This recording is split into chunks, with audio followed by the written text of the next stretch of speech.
শিবা নিজের খেতে গিয়ে এক কোণায় গর্ত খুঁড়তে লাগে। তখন সেখানে গ্রামের প্রধান আসে আর ক্ষেতের পাশে দাঁড়িয়ে, আরে শিবা, তুমি কি করছো?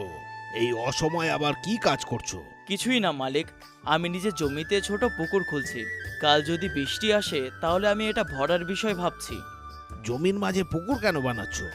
এখন আমাদের গ্রামের পুকুর থেকে তোমার জমিতে জল কি ঠিকঠাক আসছে না?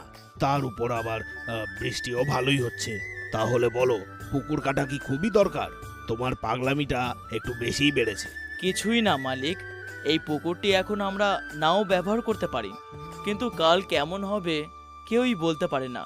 আজকাল বৃষ্টি খুব ভালো হচ্ছে, তাই জন্য আমাদের গ্রামের পুকুর এই গরমের মধ্যে না শুকেও ভালো জল দিচ্ছে।